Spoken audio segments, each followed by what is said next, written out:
All right, Eric. Ready to bring it home, Eric? I'm ready. All right, give Eric a round.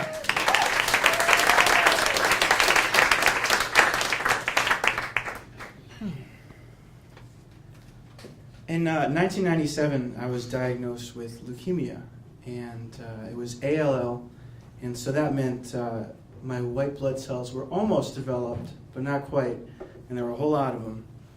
And the treatment protocol for that was there was a lot of time in the hospital, inpatient stays, and a lot of outpatient work too.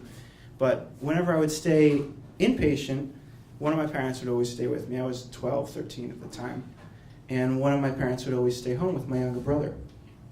And one of these nights, it was maybe a 5-night stay, scheduled stay. And my mother was with me, and it was late at night. We'd stay up late just watching TV. She'd be in a really uncomfortable armchair, kind of making it into a bed, and I was in the bed. And it was raining out. I was watching whatever, flipping through the channels.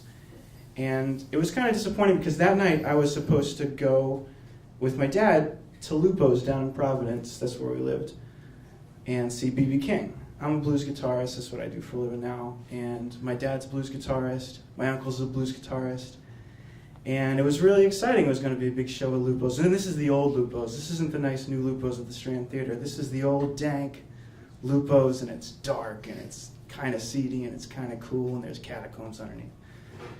Anyway, I didn't get to go to the show, but there was Daddy's Junkie Music at the time was running a contest to win a Lucille. And we didn't get to go, but friends of our family worked at the club and said, oh, we'll put it in your tickets for you. So it's 11 o'clock at night, and my dad gets a call, and they had called one of our tickets.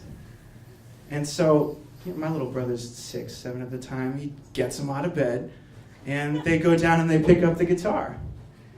And now it's maybe 12, midnight, a little after. And so they come to the hospital. And they surprised me with the guitar. And it's really great. I would have gotten to meet BB. I didn't get to that time.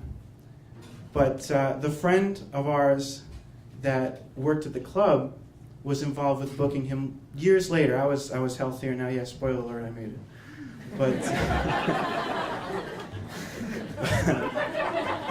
But years later, they booked him at the Lowell Memorial Auditorium, and it's a cool theater, and we got great seats. My little brother and I were right up close, maybe where you were sitting. And if you haven't seen one of the original old blues, he's the best. If you can see him before he goes, you got to see BB. I've gotten to meet him. I've gotten to meet Joe Louis Walker. I opened a show for Luther Guitar Jr. Johnson last year. The old bluesmen, they are the most gracious, beautiful performers and individuals to talk to. Anyway, we brought the guitar with us. And as he's closing the show, we get kind of shuffled off. And we're standing in a line. We're going to meet BB. And my dad's thinking of what lick he can play while he's holding the guitar, and we're posing. And my mother, of course, had brought a gift, because you can't meet B.B. King and not bring him something. And the rest of us weren't concerned. My brother's a drummer, my dad's a guitar player, I'm a guitar player. We're all psyched because we're meeting B.B. King. We're going to talk to him, and we didn't think about what she brought. Well, if you guys watch TV, you've probably seen the commercials that he's a spokesman for checking your sugar levels, and because he's diabetic. Well, my mother's gift was a nice mug from Rhode Island, overfilled with like the densest sugar candies that you could have ever gotten. So we posed for a picture with BB, and you can check it out. It's shameless plug. EricFrench.com. One of my blog posts. It's got a picture of my family with us, with BB, and a picture with me with the guitar signed. He's got the best signature too. Two big B's. Anyway, and my dad, of course, plays the little lick, and he's like, "Oh, you should join the band." And he's like, "I stole that one from you."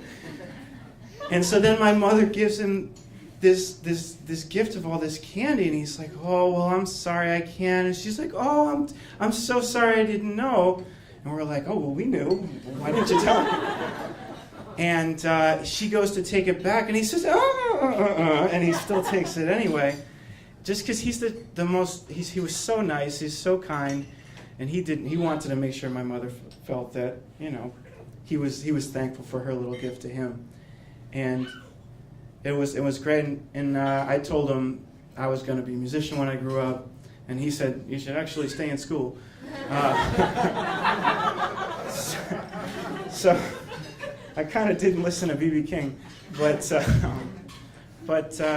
yeah, I guess that's my story. I almost met B.B., and then I did get to meet B.B., and then my mother almost made sure that nobody ever got to meet B.B. again.